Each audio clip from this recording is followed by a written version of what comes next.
everyone. Welcome to the Felicity, Optimist versus Cynic podcast with us, your hosts, Melissa and Fish. This is a Felicity rewatch podcast. We'll watch an episode each week and join you here to talk about it.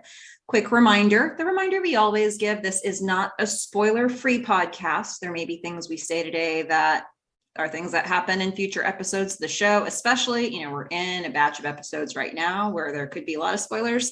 So if you haven't seen Felicity all the way through, you don't want to be spoiled, just think about that before you take action, before you move forward.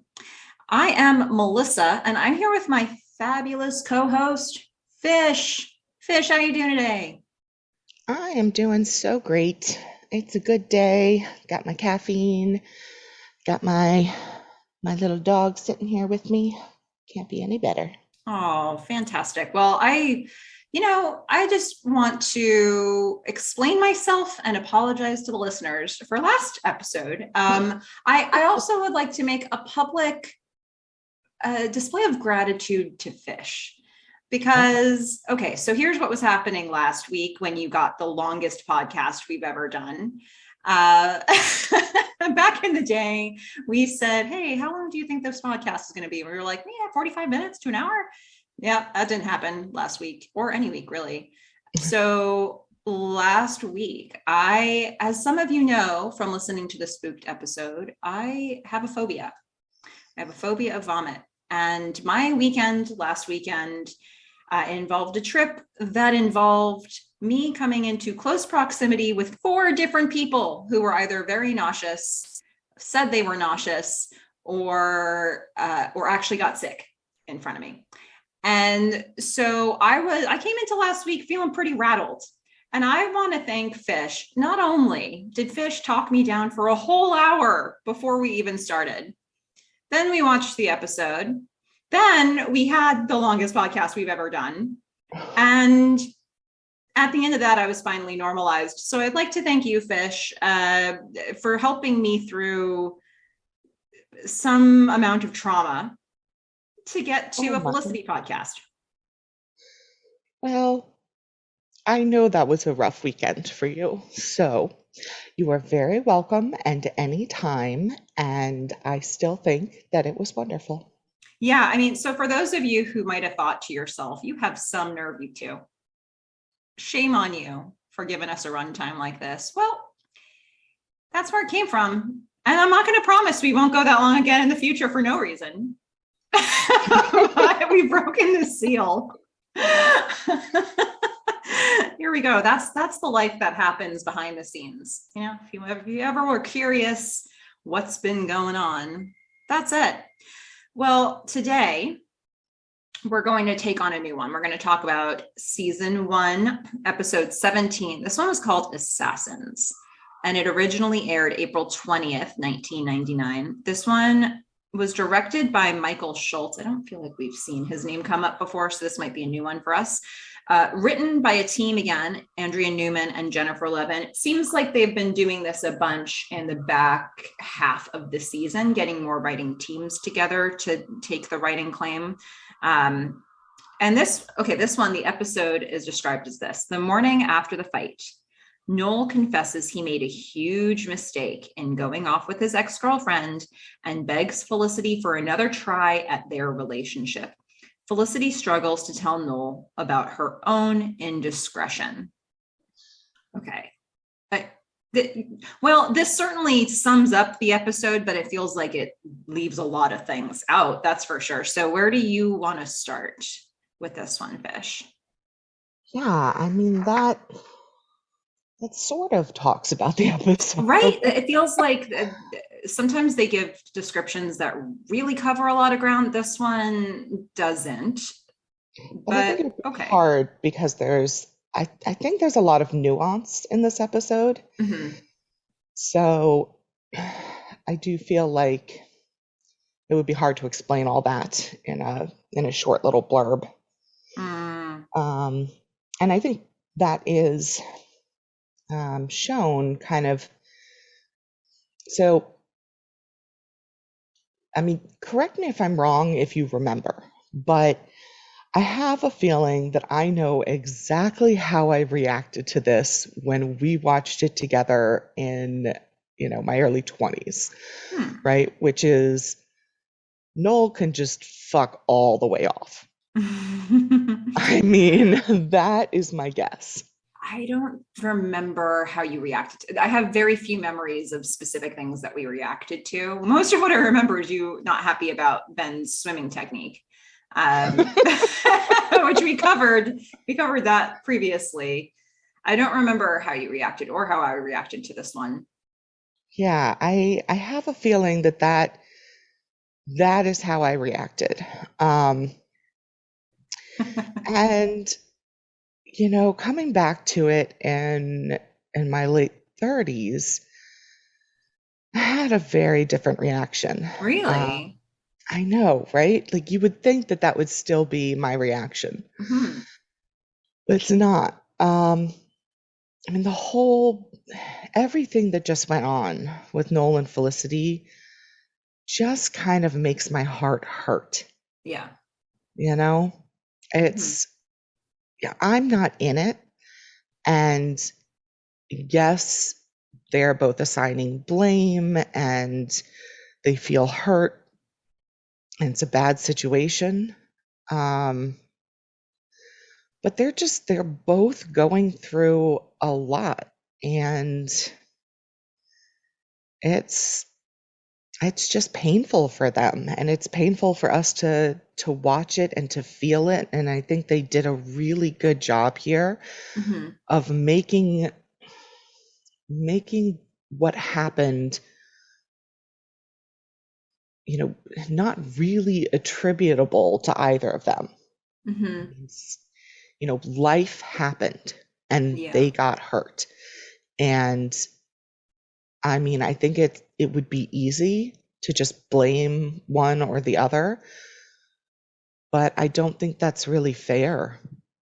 Yeah. I agree with that. I don't know what I would have thought about this way back when. I'm a little bit more in the camp of Noel does cross some lines in this episode.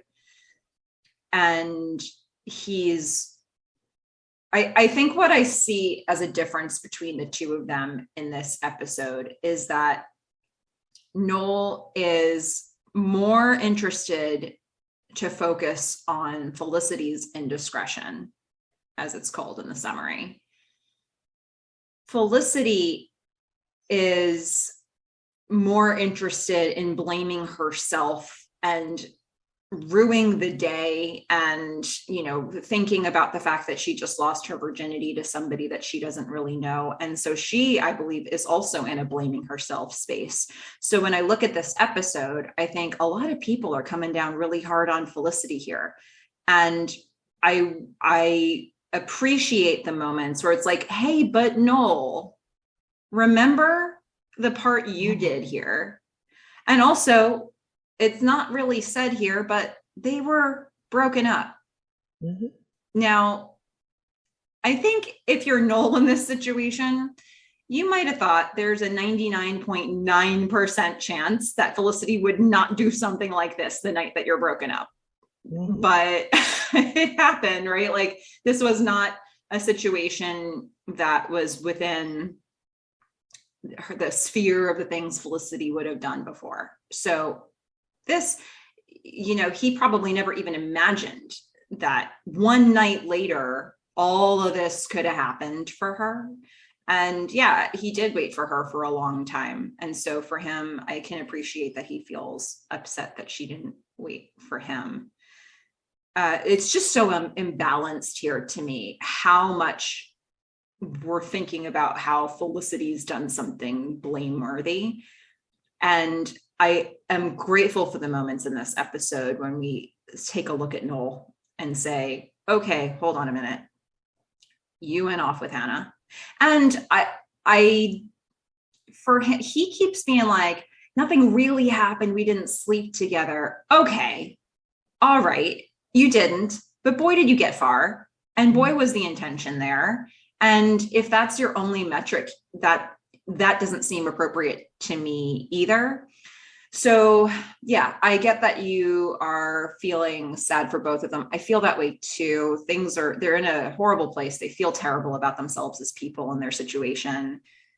And I don't think that Felicity deserves the lion's share of blame, but it feels like she was getting it here. Yeah, I mean, she definitely was getting it from Noel and herself after she talks about sleeping with Eli. But I think as an outside observer, what I could see was that I didn't put the blame on her Mm-hmm. as the viewer. Mm-hmm. And so from that perspective, I can see how she is reacting by blaming herself. Mm-hmm. She's crying, she's apologizing, she's, I mean, Noel is saying it's his fault too, and, he should be able to forgive her, but he can't. Mm-hmm. And, you know, she comes back and says, well, I can't forgive you either. So I think that was a very nice change in perspective Yeah. to say, what you did was not all right either. Mm-hmm. Um, I needed to hear that in this episode. yeah, but I think because I don't come down blaming her, instead, what I see it as is this is the reaction she's having. And then I can ask myself, so why is she having that? Mm-hmm. And I think it has a lot to do with women and shame and sex and, you know, just the social mores of the time. And it's probably Absolutely. true today as well. And, they were broken up. And Noel had specifically said in the last episode, I can't ask you to wait around. And then he turns around and says, I waited for you to get over Ben. And then, but it's not the same thing. They weren't dating. They were not dating when she had feelings for Ben. Mm-hmm. They were dating and he broke up with her and went off with his ex-girlfriend. Yeah. I mean, and again, I don't feel like anyone did anything wrong except for when Noel got drunk and way too aggressive. That really changes my perspective, that scene, significantly in Yeah. this episode.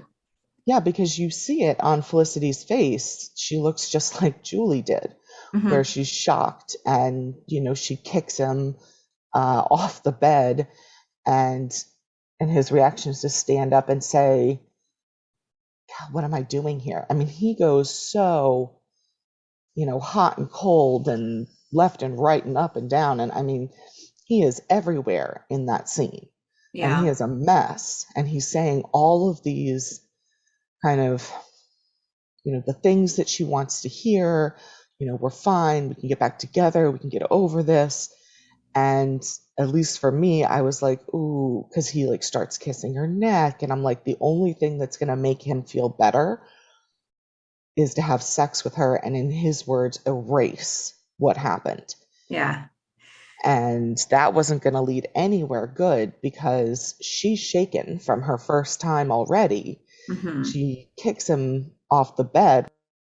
We've been dating, and you're going to kick me out of bed when you just slept with this stranger. But you know what? They're both so, I think, hurt that they can't see things from each other's perspective. And I get that, and it's creating more hurt. But for me, the real kind of stake in the sand is he got way too aggressive in that moment. Yeah. That I can put my finger on. Yeah. This is the story they told us, and I kind of wish we didn't get that scene, or that they didn't go as far with it as they did in that scene, because it's completely changed my perspective on how Noel's handling this. And it may not be fair, right? If you remove that scene, or if you remove how far he goes in that scene, then I feel more compassion for him, because I understand that. I think that Felicity's virginity was very important to him. I think it was part of how he saw her. I think that there are things about her character that, her having had this one night stand ish. I mean, I know she's met Eli before, but her having this moment, this experience, does seem to contradict some of the things that Noel may know about her as a partner in a relationship. And it surprises her too, right? She didn't think she would be the kind of person, she says, who would do a thing like this, who would take comfort in another man in a moment of tension in a relationship. She didn't know this about herself. And he didn't know this about her either. And there was something about her, I think, that he thought was more innocent than this, that was more pure than this, that was more reliable, maybe loyal to him than this. And he was not expecting it to go down this way. And I can appreciate that, even though they were on a break, that he has these feelings about her that were reinforced by him calling it off with Hannah. And it hurts him at that level. And I can understand all that. So whether or not he's saying things that are entirely fair, I can put myself in his shoes and think this is why he's saying them. And then they give you this scene where he becomes aggressive with her sexually to the point where she has to push him off the bed. And it can't help but remind me of Julie, like you just said. And that's a place that they've set up in our minds in this show with another couple. So my thoughts go there, and it makes it very difficult for me to be okay with how Noel's handling it. And so I don't know if I should be okay with that scene being in there and just accept it as part of the story, or if it's supposed to be coloring how I look at how he's handling this. Yeah, I mean, I think throughout the show so far, I I have felt, say, more keenly some of his offhand comments than you have, Mm-hmm. and feeling that, I think you said that he's saying them in levity and trying to make the situation less awkward. But I kept feeling that there was kind of a grain of truth, and that's really how he was feeling. Um, and again, I think it's part of the culture of the time, but you know, eh, the fact that her virginity is important to him, I mean, I guess that kind of bugs me, because that was something, when we were going through college, there was a guy in my dorm who I stayed friends with all through college. And, he would sleep around with anyone. Um, and, but then he said that he would only marry a virgin. Ooh. Right. And so, and I felt, yes, I had a problem with the scene that, um, that when Noel becomes too aggressive, we do hear Felicity say, "Wait, Noel," and have to push him back. I obviously think there's a huge difference between that and what Zach did. Mm-hmm. He does stop and kind of leave, and he does, apologize later, and he blames it on being drunk, but still.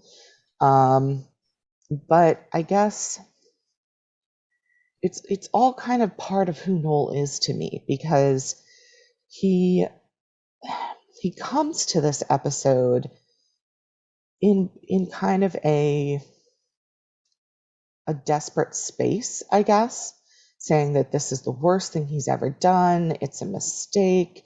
I was thinking of you the whole time, which, let's admit, we saw those scenes. He was not thinking of Felicity all the time. Mm-hmm. And then he, he puts this, can I just say, terrible music together on a mixtape. Mm-hmm. And he talks about it as a bribe. to like give to her, which again, didn't love that. Mhm. And then he walks in her room, or no, she walks in his room after she's gotten the flowers. And the whole time I'm just going, no, no, because I know they're from Eli, Mhm. because she doesn't look at the card. And he says, I'm open to all punishment. I just want to work it out. Like everything will be fine. There's nothing, that's, I mean, he's so open when he thinks he's at fault Mhm. and asking for her forgiveness. And then he takes the note from her Mhm. before she's even had a chance to read it, Yeah. which I was like, whoa, okay. And then demands to know who Eli is. And what I saw in his face, and tell me if you saw something different, when she tells him, what I see, like the first thing I saw was like a little bit of disgust, Mhm. and then the hurt, and then he leaves. Yeah, I would agree with that. Yeah, it's certainly not what he thought she was going to say in that situation. And I also want to say, and I don't know if this is at all left to doubt, but what my interpretation is that she was always going to tell him about this when she walked into the room. So even Oh, yeah. if that card hadn't been from Eli, I think she was about to tell him what happened no matter what. So I don't think that she got forced into saying what happened. I think this was the plan. And it's just how it got revealed. This just happens to be it. Here's the card. It says Eli on it, and he wants to know who that is. But she had already resolved herself to having this conversation.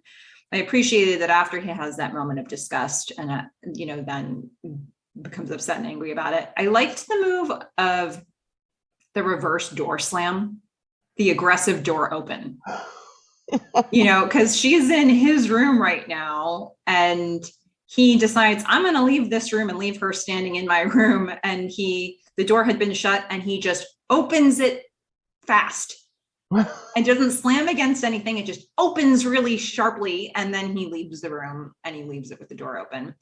I kind of liked that. It was sort of subverting the normal door slam.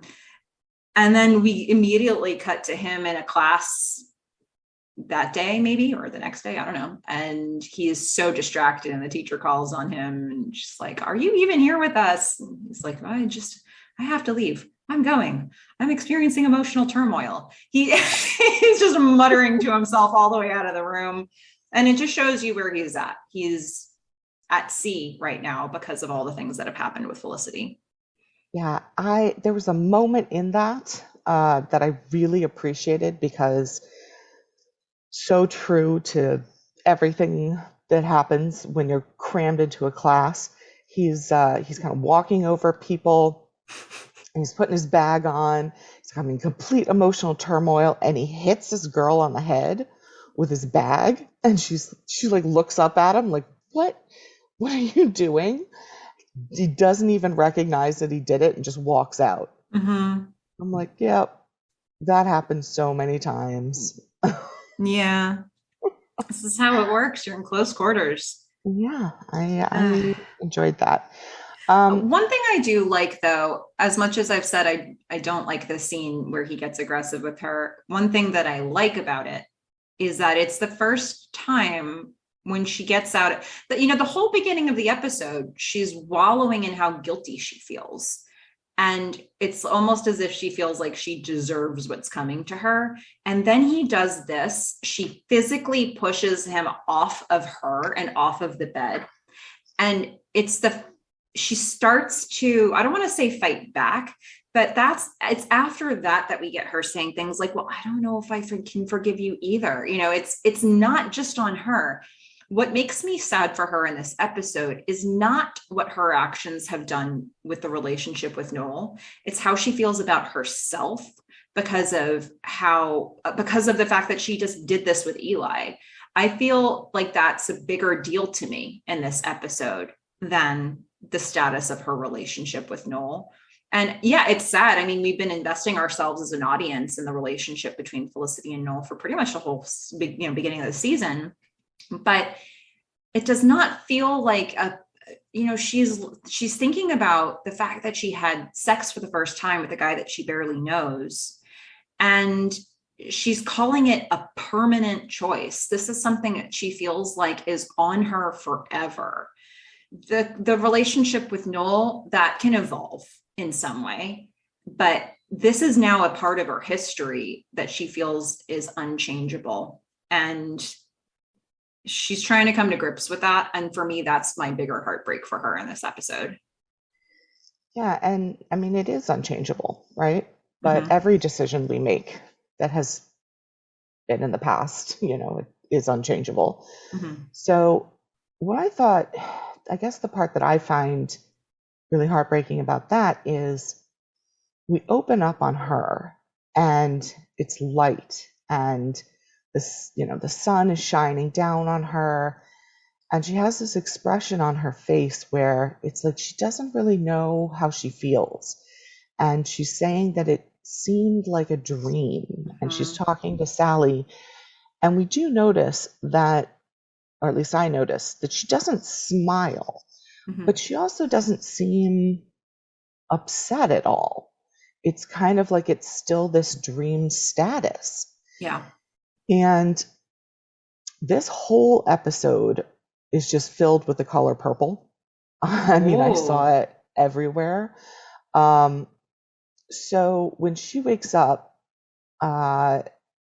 she's got like this black tank top on. When she hears Noel, knocking at the door, she's got her hair down. And she changes into this, I guess, purple, really nice colored purple sweater, and puts her hair up. And then lets Noel in. And as she's kind of running to get out of this room, she grabs this big, bulky brown coat, puts it on, puts a bag on. We basically see her transform from this like really gorgeous, morning view, beautiful woman to, what we have traditionally seen her as, like hair up, bulky brown clothes, not looking so great. As she's just trying to like get away from Noel. And I noticed this kind of running throughout the episode. And it's not just with her. I mean, I don't know what's up with the color purple, because it is just. You saw it a lot in the last episode too. I saw it a couple times in the last episode. It was like on most characters, not Noel.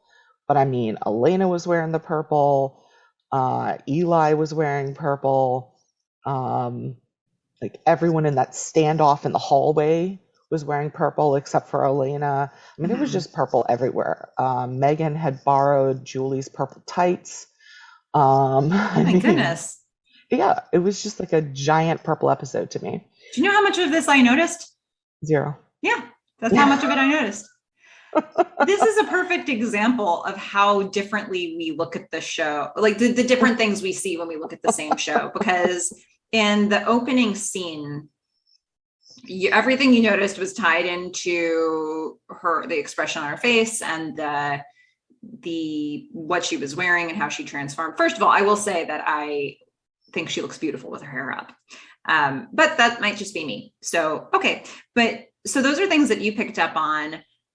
I was looking at the atmosphere and the words, and I thought the very beginning of this episode was beautiful, because we've been saying the studio is a hazy, dreamlike world for her. And I remember the first time I saw this, I wasn't sure if she was still in the studio.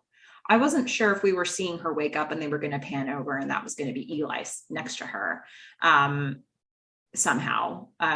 But she's on a bed. She had been on a couch. Like, yeah, but there was a moment where I was like, are we seeing her wake up in the studio? And it wasn't that, but there was still a hazy quality to it. And she still seemed a little disjointed. And I felt like that could have been, right? And she's saying things about the night before in such a poetic way. She's saying, she's describing the situation, and she's saying there were abstract drawings, pastel paintings, the smell of turpentine. She's having a real sense memory for the experience that she just had. It was just a beautiful piece of prose in the writing, and it put me there. It made me feel that experience, and it felt very sensory, and it felt like I was in her dream with her.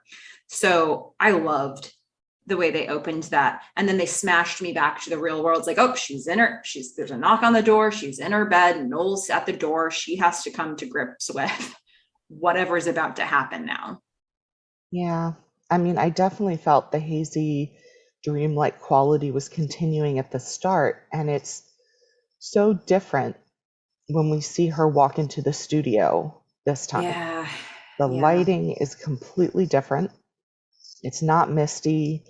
It's kind of day after. It's still really nice. The colors are all nice. You know, and it's not the same, right? It's not that romantic night that she had before. It's the day after.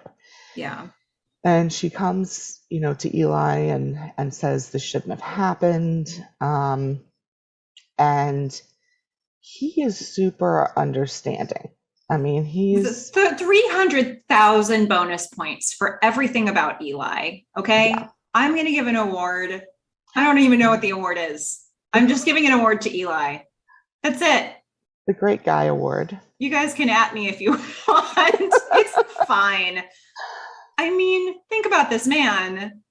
He's been gentle all the way through. When she's describing her night with Eli to Julie later, she's like, actually, he was really sweet and he was kind, and it tracks with every single thing we've seen about him so far. He's been drawing pictures of her. He sends her flowers. I mean, they are hideous flowers. Okay, but like, does that happen a lot in college? Does that happen a lot with one night stands? Like, I don't know that he saw her as that. I think maybe he thought something was starting here, but anyway, guy has a sense of decorum. Yeah, I absolutely think that he thought something was starting, because he did have that sort of hurt look on his face. And I just wrote down, like, such a great guy. And he has this hurt look when she's kind of walking away, and then he's going back. But he does kind of say, look, I get it. You wanted to feel better. People do it all the time. And he is pointing out exactly what she did, but he's not doing it in a blaming manner like Nola has. Yeah. I don't get the sense he may have gotten his hopes up about Felicity, and this is not really how he wanted her to approach him the next day in a conversation after receiving the flowers. That he might have hoped this was going to be a little something more than it's turning out to be, and he's smitten with her, and he had a good night with her, and he, I think, wants it to continue, and he is seeing that she feels really differently about the situation. She's feeling bad about herself, and he could have in this moment been trying to hurt her with his words, and he doesn't. He's holding her space for her. He's saying, this happens. You're going through a rough patch with the guy in your life. I was like a break for you. And he's just coming to, let's hear it for characters who know how to exit themselves, I guess, because he's accurately assessing what the situation really is. He's repeating it back to her without emotion. Maybe he has some that he's not sharing with her, but he's not putting that on her. And then he says, if it doesn't work out with that other guy, you know who to call. Yeah. I mean, when she comes up to him, the look on his face of just like that smile and excitement, like you can tell he's happy to see her, right? Yeah. And it's so sad, because all she says is, "I was so relieved to get out."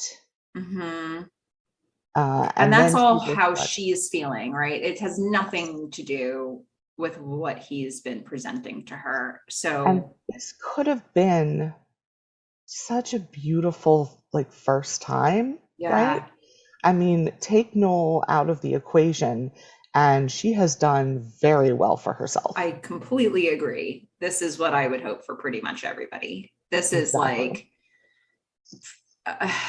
man, it's why you don't get a lot of people who are saying, we don't need any more of Eli. Like people, it's like, well, we kind of liked Eli, to be honest. It seems to be on these Felicity streets, as I do some digging, people seem to kind of like what they're seeing from Eli. And you can tell the difference, right?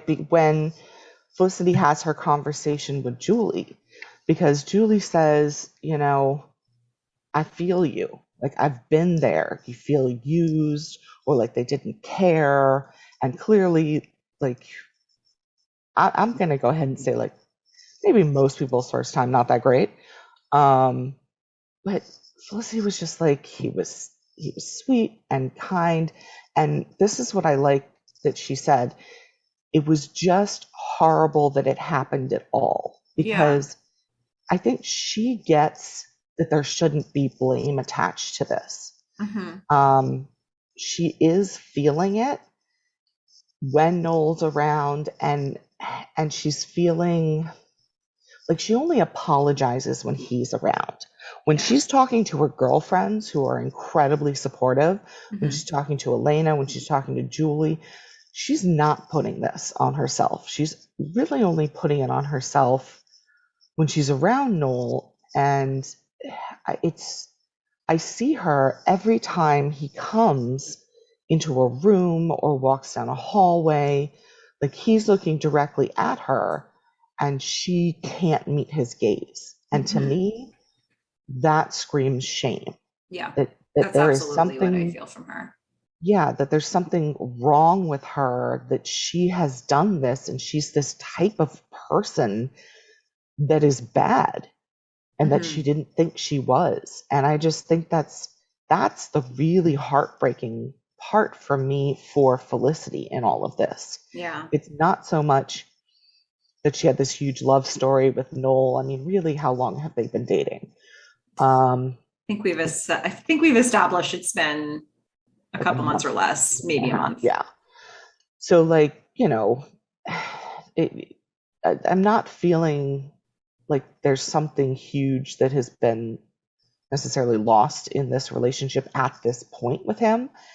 For me, the heartbreak for her is all about kind of this point in time, how she's feeling about herself, how she feels like it will continue to feel this way forever.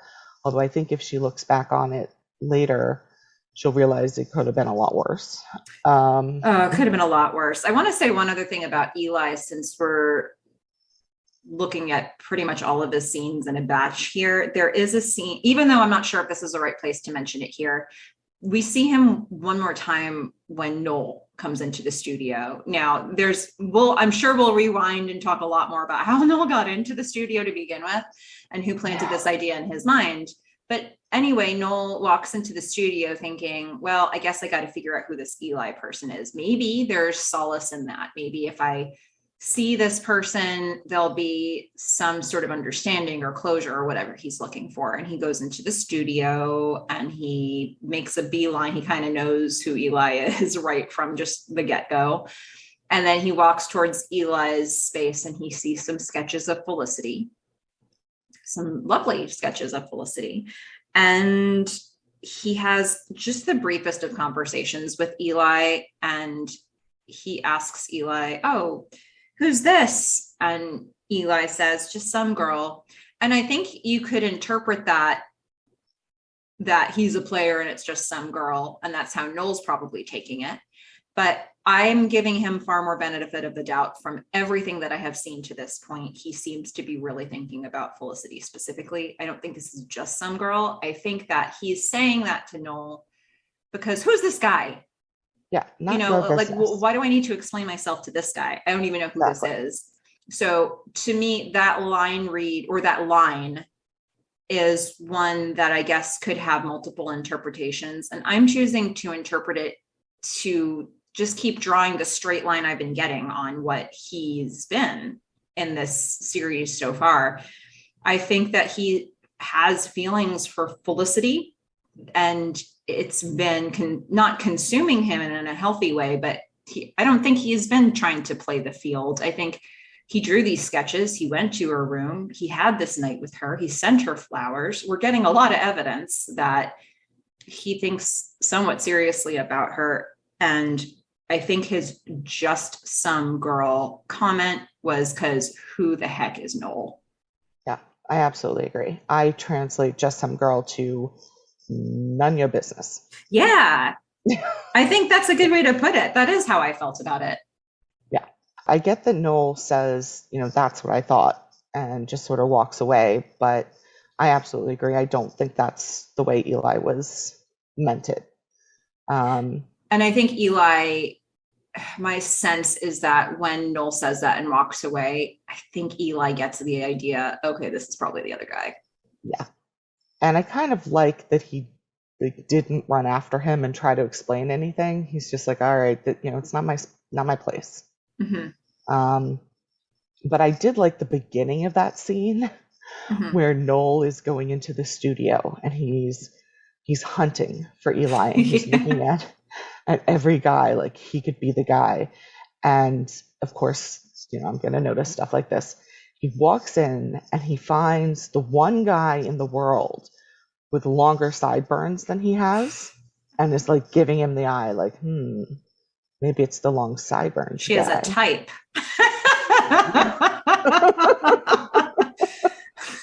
Well, I don't know how, okay, like if you're going to give a type, might as well be somebody who wants sideburns.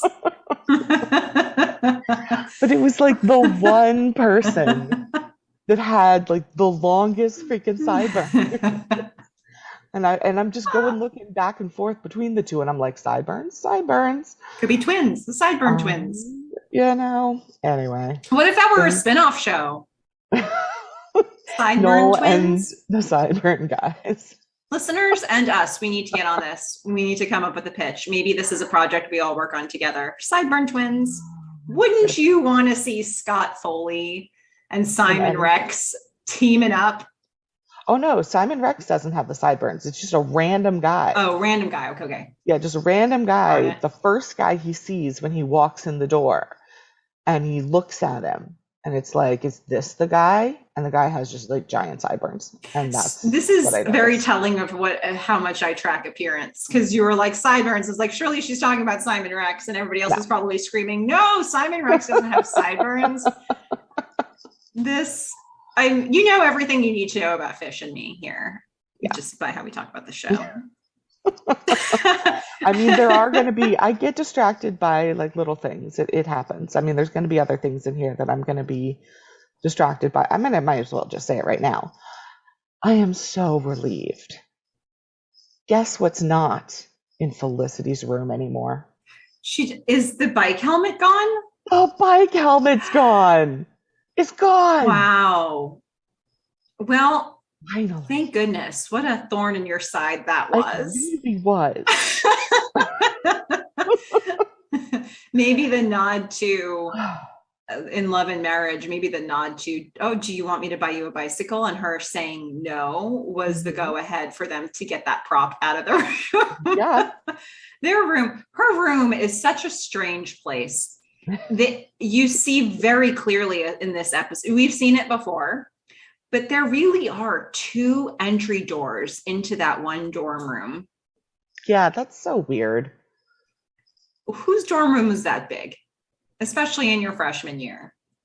And also, if you've got two doors, why not just put a wall there and make it two rooms? Yeah, two singles. I remember my freshman dorm room, and I remember thinking, how is this furniture going to fit in a way that we can fit? Because when I first got in there, the furniture was in there. There was like two desks, two beds, whatever else they had.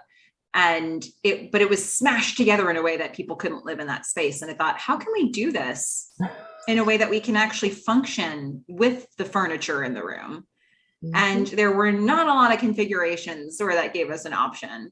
And meanwhile, Felicity and Megan's room is a palace. It is, it's absolutely huge. I mean, both I think a bunch of people freshman year and definitely by sophomore year had vaulted their beds. And I vaulted my bed senior year too. um, just to have the extra room, you Yeah. know? So, Makes a lot of sense. I see why people did that. I yeah. even specifically have this memory. My lovely roommate was from the Thai Scholars Program, and she spent a lot of time kind of hanging out with her Thai friends. And but we would have these moments in the room together, and it wasn't until Thanksgiving where we actually started to have real conversations with each other. We finally broke the ice after a while. But I remember us having a conversation about the configuration of our room, and we were trying to figure out how we were going to make it happen. And the number of ridiculous ideas that we proposed, it was just amazing. We didn't vault our beds, but she was like, what if we put our desks in a line down the center of the room? I was like, so for me to get to my closet, I have to walk like the longest possible. I have to basically circle the entire room. This, like, there has to Yeah. be a better way. And honestly, there really wasn't. We came up with a lot of not great ideas, and we eventually landed on a not great idea. And we lived that way in the room for a whole year of school. And that's just what it was. Shout out to Kay. Yeah. I mean, I don't know. I feel like this is just true. I mean, the friend's apartment in New York City, no, like Mm-hmm. Gilmore Girls, where she goes to Yale. Although I will say, having seen some of the dorms there, they had some pretty impressive dorm rooms. But Mm-hmm. I think it probably wasn't when you were a freshman, but once you get into to certain, no, I guess you are in houses freshman year. I'm just thinking um, of the ones that I've seen. So, but still, Yeah, that freshman huge year, you usually apartment. don't get the best of the best situation. Yeah, but I think at Yale they stay in a house, like it, Mm. you know, whatever house, and then you just stay there for like 3 years unless you move into a frat or sorority. Hmm. Um, but I don't know. We'd have to find someone who actually went and asked them. Well, maybe one of our listeners has been. Yeah, let us Feel know. free to jump in and let us know. Another, if we're going to have an architecture segment here, I also want to acknowledge the gorgeous library Oh yeah. that we've been in that library before, and I'm sure I've remarked on it before, but the high arched ceilings and that like white stonework all through that library, oh, what a lovely space. Yes. They made it a point to frame that shot so we could see the whole space and then pan in on the conversation that Julie and Felicity were having. I mean, And it's a nice, wide open, light, airy space, and just think how much more wide open and airy it will be once they remove all the card catalog. You know, it's all over the place. yeah, there's a lot of that going on, isn't there? But I think that kind of space sticks out to me because of the contrast with the lighting, as we have mentioned before, so much of season one is set in places that feel really dark. And so to see a space that feels so light and open and white and like bright, there's just something very different about that. And we saw a lot of it. And finally, we spent a lot of time in the library for that episode. But yeah, just seeing, especially coming off of an episode that feels claustrophobic at times, to be in a space like that for some scenes is very nice. Yes, I absolutely agree. Um, okay, so if we, like, I don't want to leave the Felicity Knoll thing just yet because I also want to think about it from Noel's perspective, which I feel like from the show in this episode we don't see as much of it because we are seeing a lot of kind of anger, Mm-hmm. right? And when I think I said like a number of episodes ago that when people are not feeling great, men tend to go towards anger and women tend to go towards depression.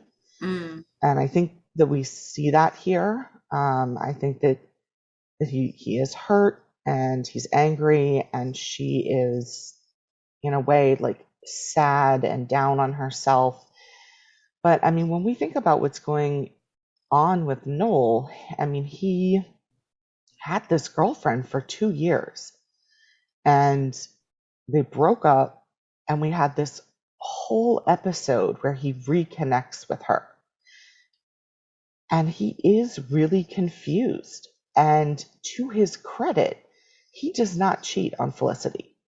He comes to her and he says, I'm confused. He doesn't go off and sleep with Hannah and try to figure it out and then come back to her, come back to Felicity and say nothing, or, say this is what happened. He is honest and upfront, and it's hard, but he does it, and he does risk losing her. And what's so heartbreaking about that for him, I think, is he gets back together, with Hannah for a day, a day, not even a full day, I don't think, before he realizes this is not the girl for me. Like, I really have these strong feelings for Felicity, and I don't know, I feel like he has stronger feelings for her than she has for him, and that has just been true throughout the entire series. And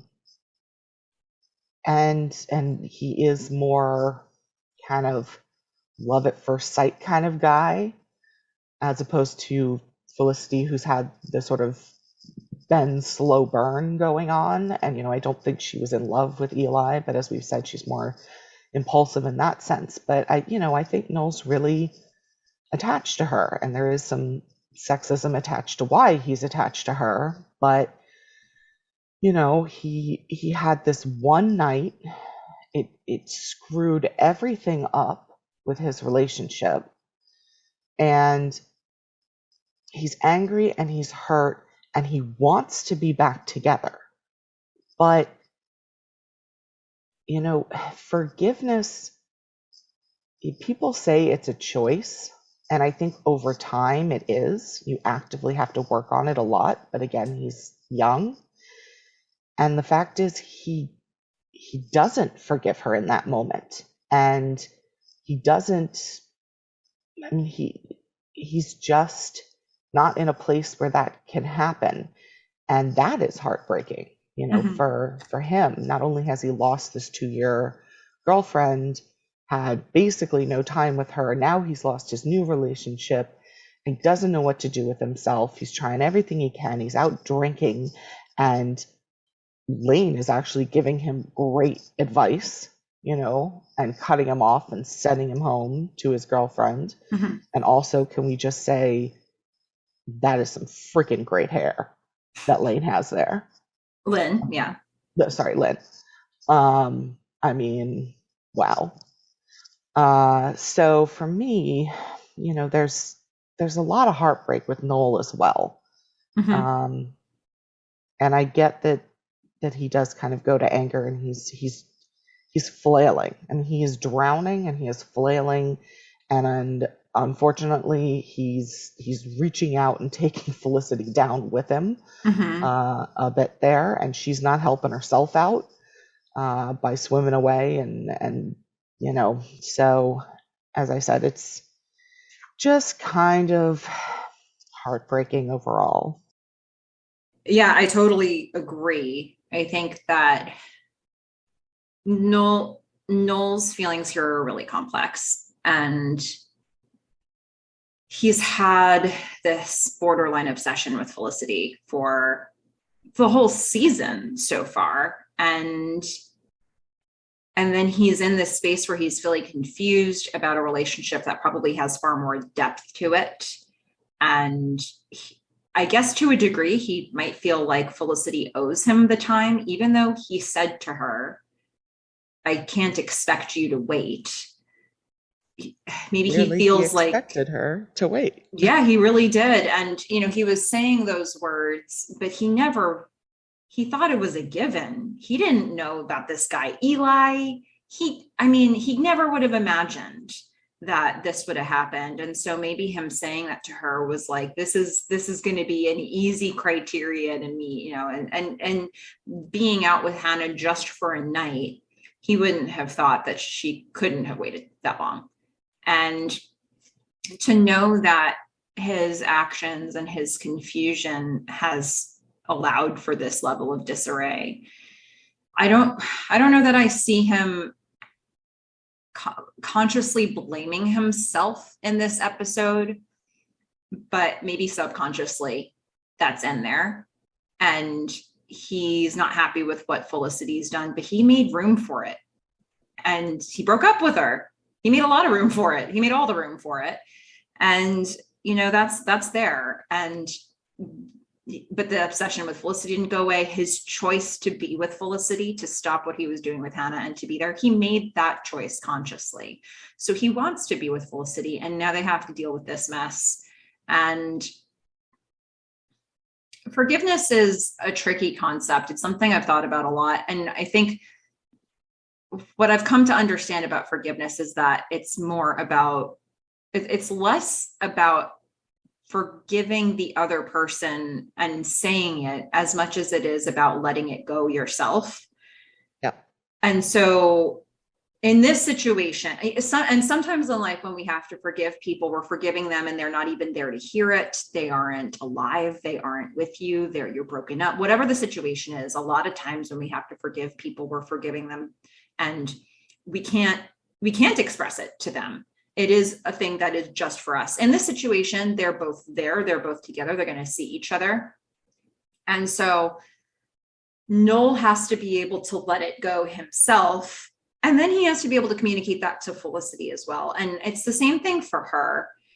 She has the added layer of having an action that she's already blaming herself for. So she needs to forgive that of herself.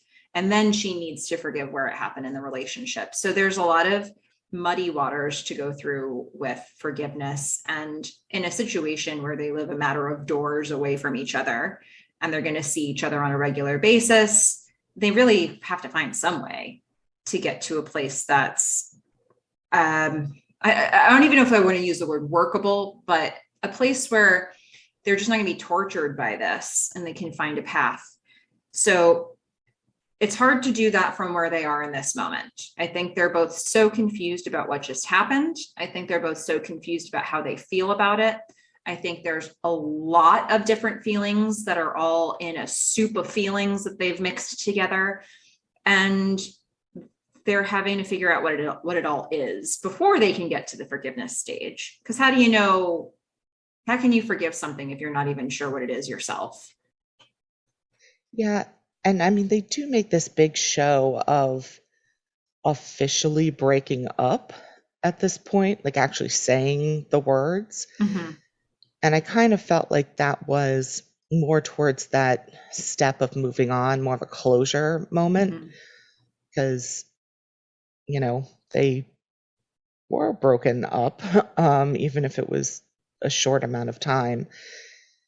And so, and I agree. I mean, Noel says a few times, even after Felicity tells him about Eli, that he understands that it's all his fault. But I don't really believe that's how he feels. I don't think so either.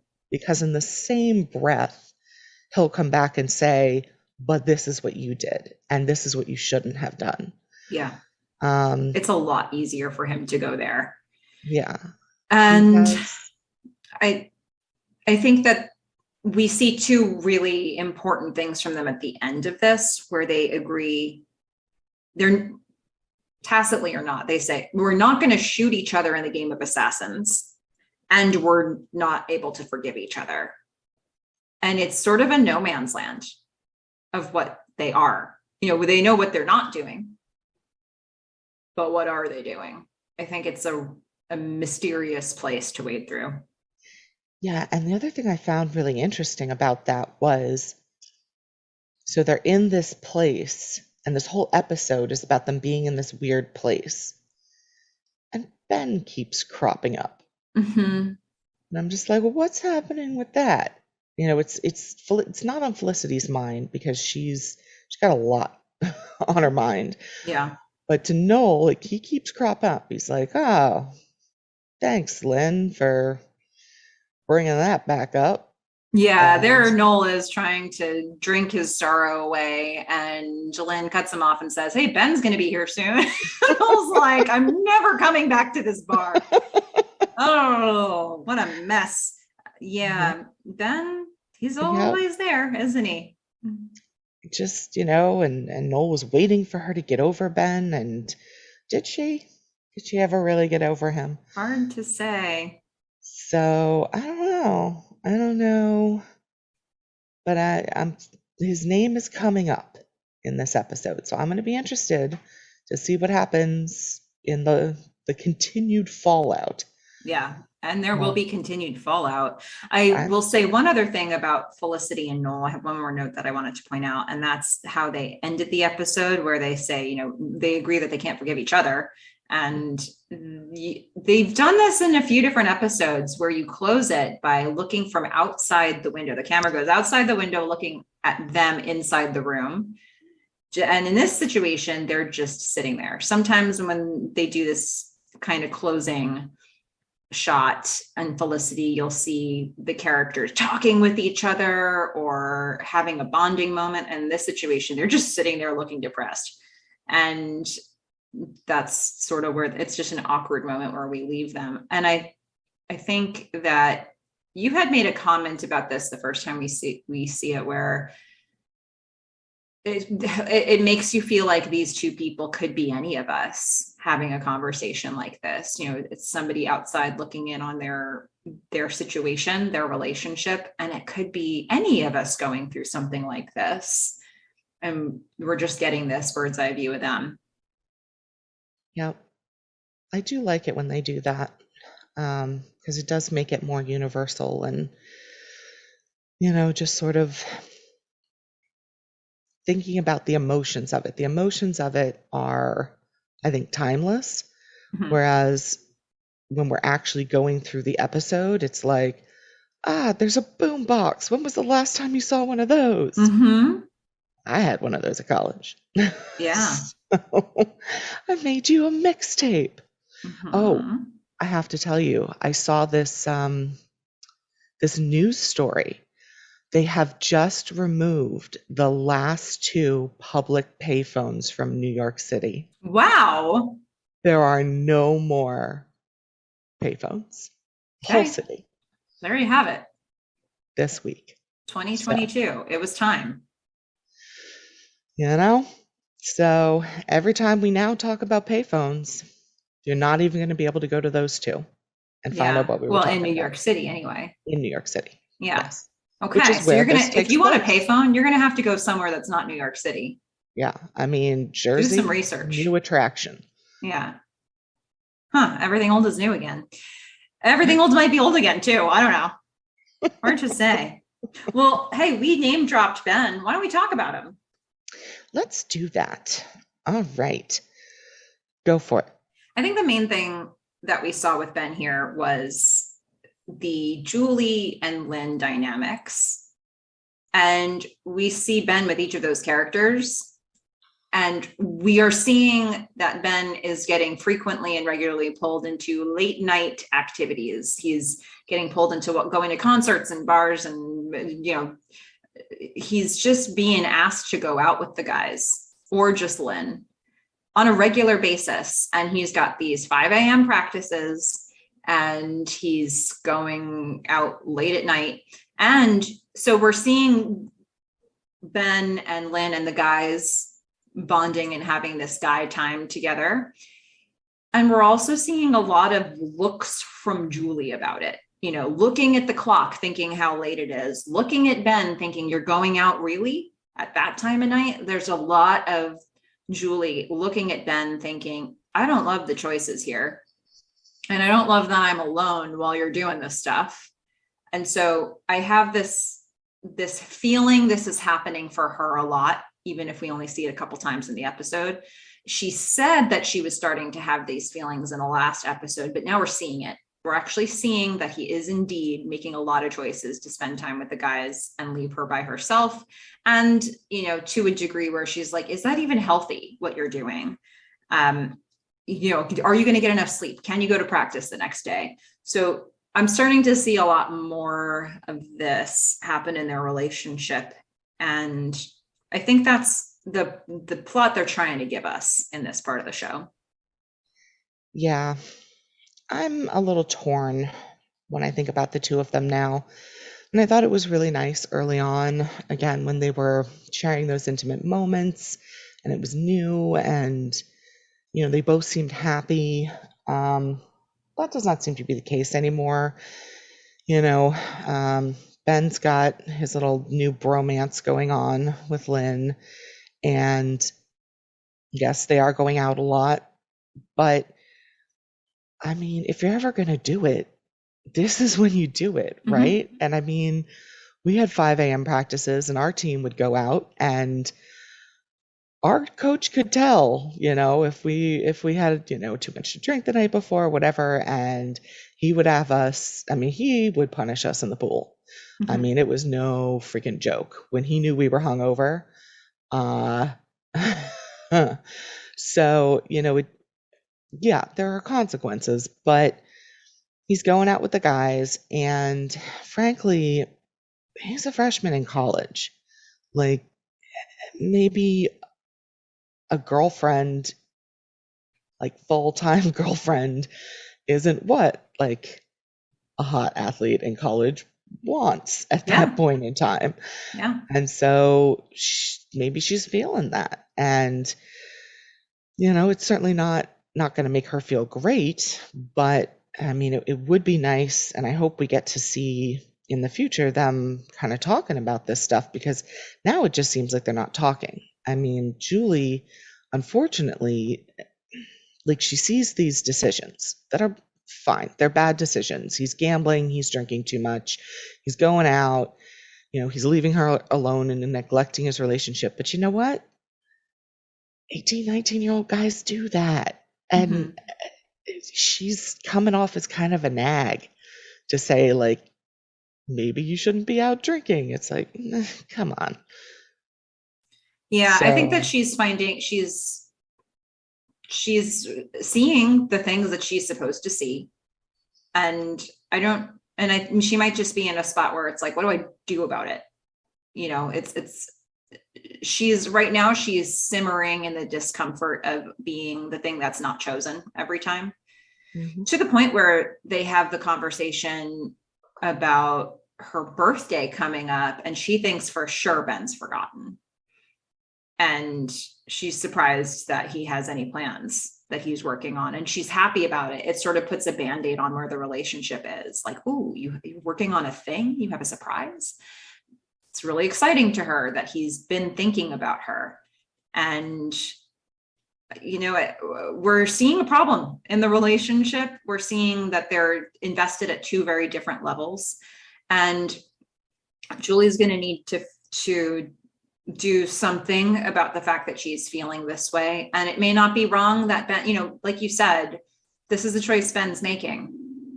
And maybe he'll make a new decision at some point. Maybe he won't. Maybe he wants to be living this life right now. And if they can't stay in this space for a long time, right? They have to eventually have some sort of a conversation about this or figure out what this is going to look like, because this is not tenable. Yeah, I guess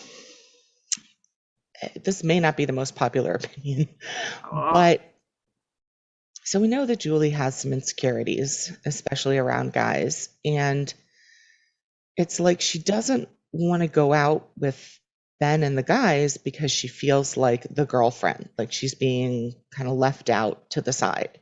Mm-hmm. And, then she's sitting home alone. Mm-hmm. Instead of finding her own girlfriends and going out with them, or kind of getting over it and feeling like she's worth being part of this, or bringing some friends along if you're going to hang out at a bar. To me, I kind of feel like this is work Julie needs to do internally. Yeah. Not so much that Ben has to be the guy who is protective and there and always around and doesn't have other friends and isn't going out and isn't drinking. And, I just feel like that's unrealistic for a college freshman. Mm-hmm. So, I think she needs to figure out whether she's happy as the way things are, and then whether, is she looking for a different kind of guy and a different kind of relationship, which may not be that realistic, or, can she sort of widen her social circle? Mm-hmm. And it doesn't have to be with guys. It can be with her girlfriends. And, Elena and Felicity don't really seem like the party type. So, if she's not studying and she's not hanging out with them, where are her people? Where are, maybe the artistic music playing? Like, she doesn't have to go out to a bar with Ben, but she could go out to a different, like, open mic night, or like, get into something, do something that doesn't make you feel alone. Yeah, I completely agree with that. I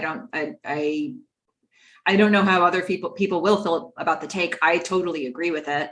And she needs to have some ownership and some agency of the choices that she is making here. And right now she's choosing to sit at home alone and be irritated or feel lonely.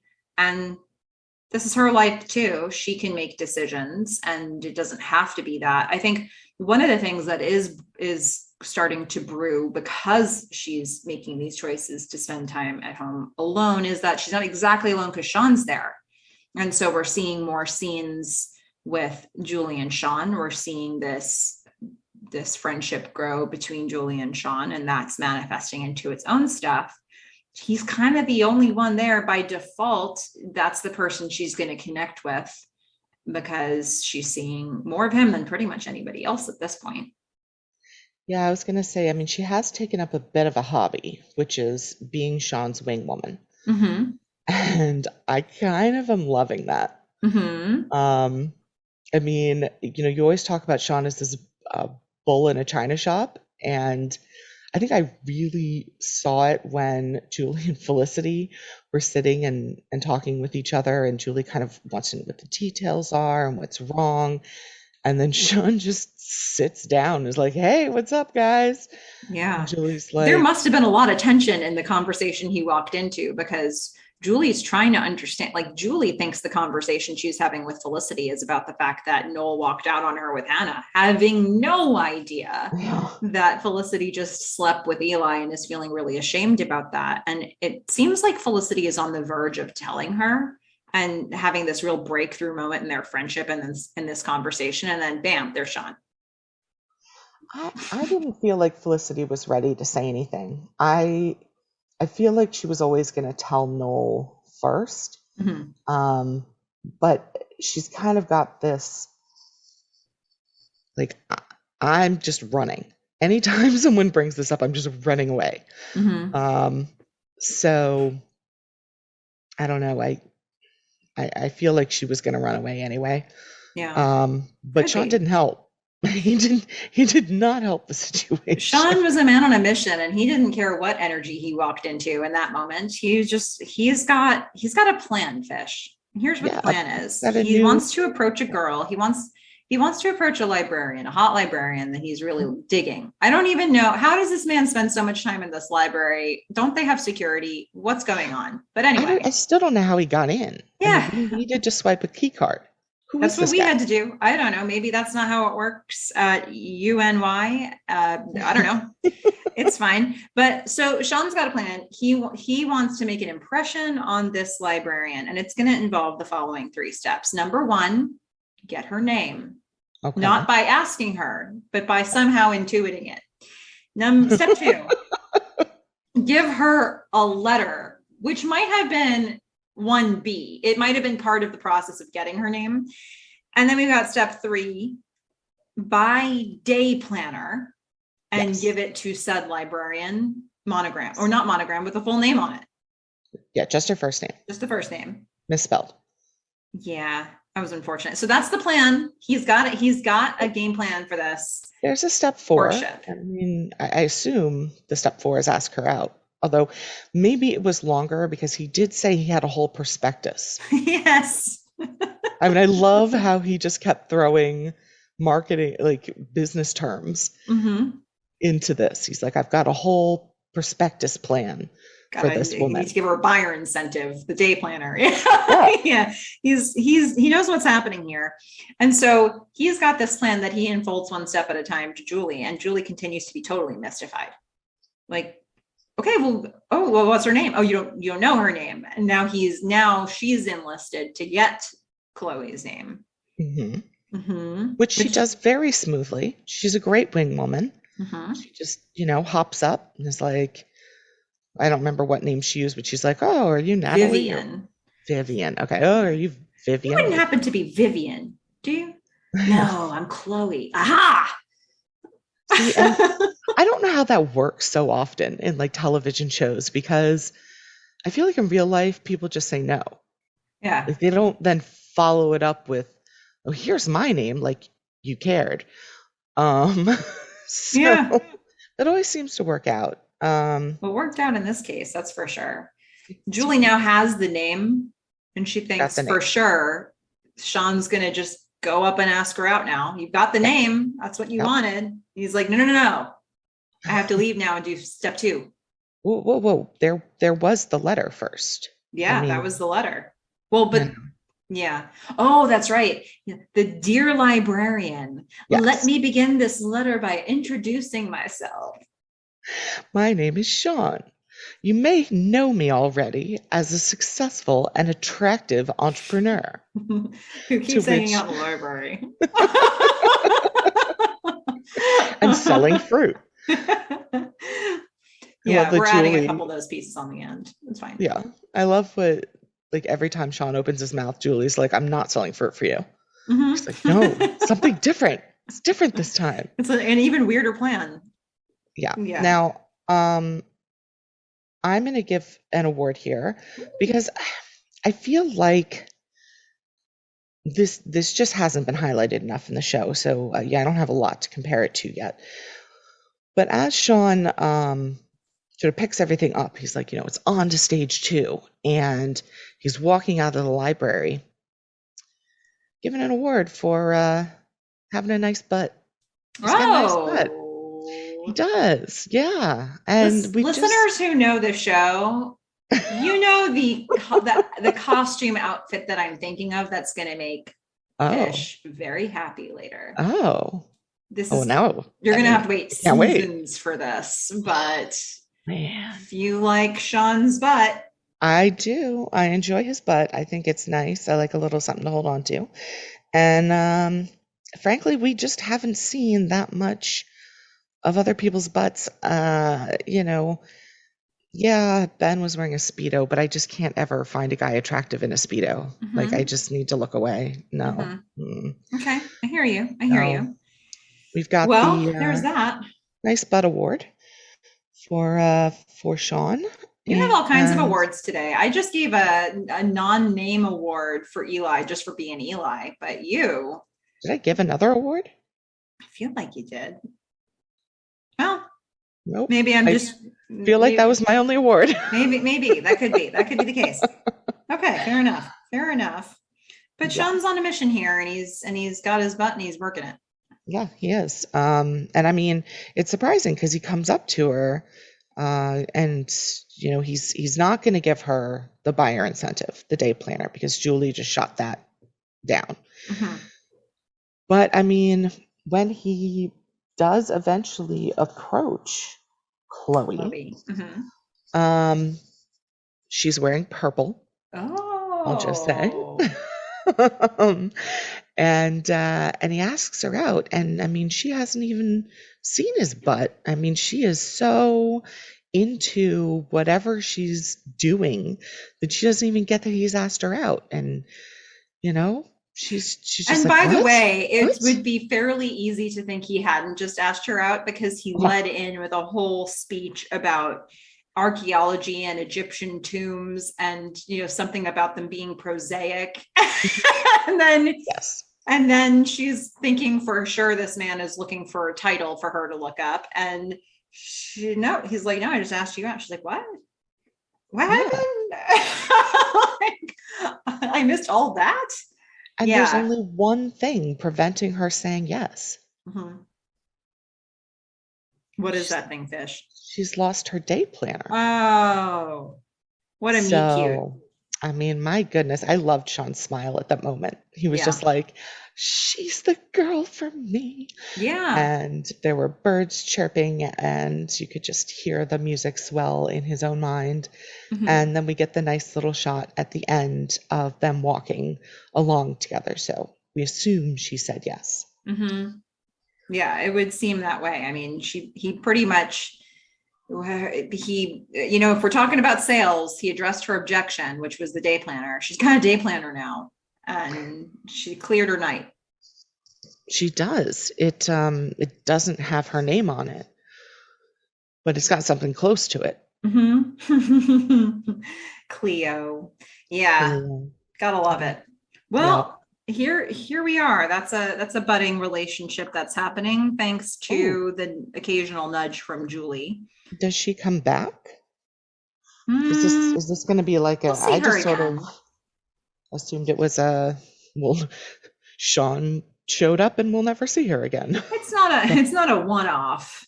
Oh, It's okay. not going to be a many-off, but it's a one-off that or it's not a one-off. So it's we'll see her again.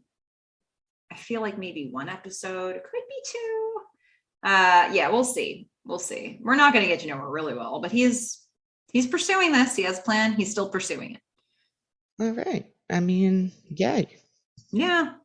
So there is another storyline that, look, we've buried this lead way a lot because this episode is called Assassins. It wasn't Mhm. even in the episode description, and we saved it for the end. So, what does that tell us about the world? I don't know. But there was a game that they played in the dorm for the entire episode called Assassins. And you accurately guessed last week that the title of the episode was about playing this game. Yes. Um, I think we buried the lead, and what it said was that I really wanted to talk about it and thought it was sort of like the best part Mm-hmm. and wanted to save it for And last. so, for those of you who are still with us all this time in, you're going to get it now. Yep. Yay! So exciting. So I'm going to start off by saying we played this my freshman year, and we didn't do it with little darts. We did it with spoons. So basically, the rules were you had to have a spoon, like, you couldn't just lay a spoon on your leg. You had to have it, you had to be holding it somehow. But you Mhm. could be holding it with like one finger, or you could hold it behind your knee. Like a joint had to be grasping it. Mhm. Um, and Elena and I have a few things in common. Okay. Um, I mean, Melissa, you can talk about from the perspective of gymnastics, but Mhm. water polo is about as full contact a sport as you're going to get in the water. Mhm. So it requires a lot of aggression and competitiveness, and so I'm competitive. Mhm. I always have been. And like Elena, I had to win. I had not played it before, so I did not have anyone's face haunting me. But this was something that I did for, I'm a little embarrassed to say, months. I held a spoon for months, Huh. in class, in the dorm, Ah. when I wasn't in practice. And it just came down, I wouldn't have had to do that if there wasn't this other girl who was just as competitive as me. And the two of us just refused to give up. I Mhm. will say I was a little bit more sportsmanlike than Elena. Mhm. She was, mm, she was cutthroat. I mean, she was going to get you. So Uh, ours ended because we had a fire drill, and I, instead of saving myself, made sure that I had my spoon. It was in the middle of the night. It was like Wow. 3 a.m. We were all asleep. And I was like, what am I going to bring with me? My spoon. Mm-hmm. Um, this other girl did not have the same priorities in life, Mm-hmm. probably to her credit. Yeah. So when I found her and she was spoonless, I was like, you know what? I think we should split the prize, which was probably like $10 worth of ice cream. Okay. Um, Like a Vermonster from Ben and Jerry's or yeah, something. that is exactly what it was. Yes. Which, of course, we were going to split anyway amongst the dorm. So the two of us held on to spoons for like 3 bites of ice cream for months. And, I feel good with that decision. I did Mm-hmm. not, I didn't get her uh, during the fire alarm in the middle of the night when it was like snowing outside. And, Elena would have, she shot Guy right in the back. Yeah. Yeah. Well, let's also set this up. So, this is a game that was the reason they bring this into the show is that apparently they're combating security issues. People in the dorm don't seem to know each other as well as they should, and they're letting strangers into the dorm. And so, this was Noel's bright idea that he brought to the RAs. He's Which, kind of let's wishing admit, wouldn't be manifesting right now with all his emotional turmoil. yeah, this is not a good idea, again, from Noel, Mm-hmm. because in his continuing failure as an RA, like, you only find out one person's, like, the only person who knows everybody's name is Elena. Mm-hmm. So she's now not, I mean, and frankly, she probably doesn't care who comes in and out of the dorm as long as they don't bug her. Mm-hmm. So probably not the greatest idea. I mean, maybe Mm-hmm. name tags. Yeah. Yeah, that could have helped. There's got to be other solutions, but they played this game. I Yeah, did they not did. play this. I've never played this game before. I didn't play it in college. It sounds like you played it with spoons. In this particular episode in this show, they're playing it with toy rubber suction dart guns, which I guess your mileage is going to vary a whole lot right now on bringing guns into a university setting of any nature. But Absolutely, but would not fly today. this is not what they would be using right now if they were used. But the point of this is the game of it all, and it creates some humorous moments. But watching it right now, you'll probably have a different feeling about it. If they made this show right now, they would not. They would be using a different tool, like, so, for example, a spoon.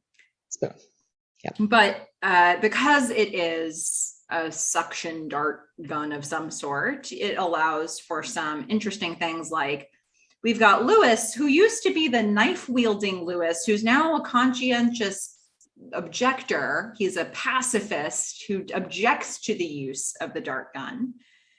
So there's that. I don't know when this transition happened for him. This man's been doing a lot of work on himself. Yeah, I mean, it's college. It's the time. Mm-hmm. This is the time for it. And you And get Elena, yeah. who's going for redemption. She came in second once, and she's just not going to have it again this time. We've got Richard, who has no idea how to load the gun. And we're really getting some very on-brand stuff happening here. Well, we find out from Richard how he feels about, I guess, playing the game, and he calls Lewis a conscientious wuss. Mm-hmm.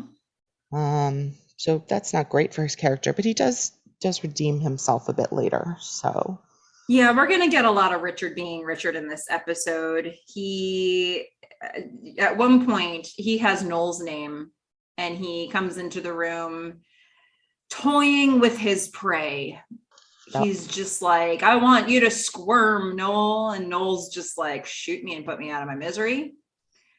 And Richard now is concerned. Richard, for the first time, switches from taunting Noel to, hey, Simply, buddy, yeah. what do you need? Yeah, he does. He makes the super awkward movement for the gun. Mm-hmm. And it gives Noel a moment to just sort of take the fun out of it. for Richard. And you're right. He goes from taunting Noel to just sort of simply annoying him. Yeah.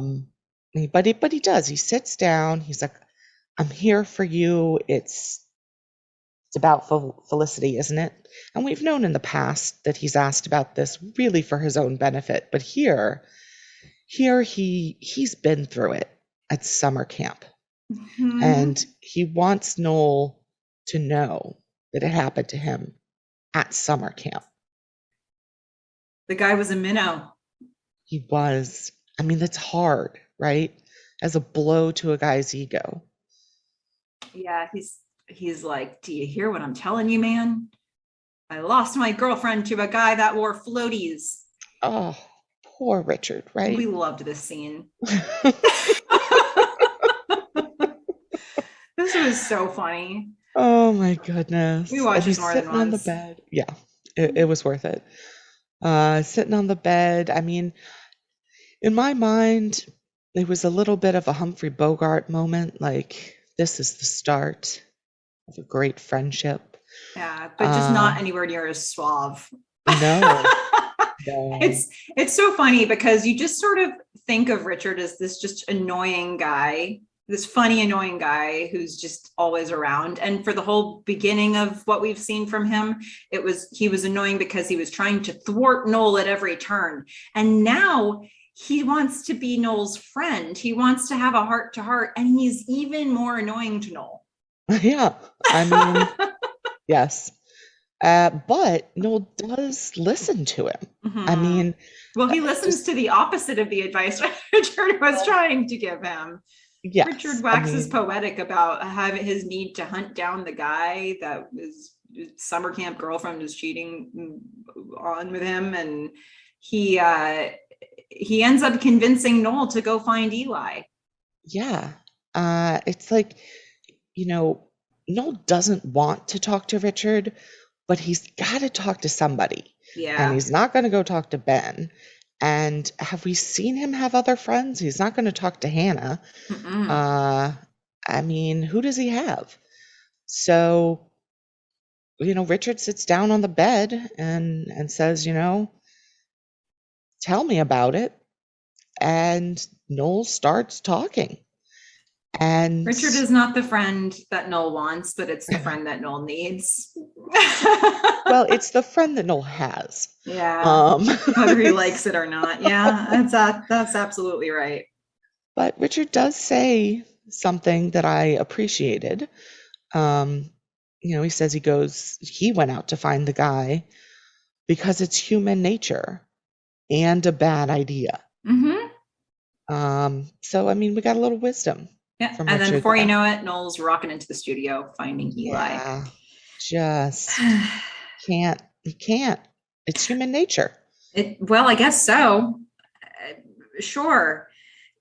So one of the things that I really appreciated about Richard here, and I'm gonna go ahead and spin this into a note from an Optimist, because we see Richard again later, and he confronts Felicity in the cafeteria.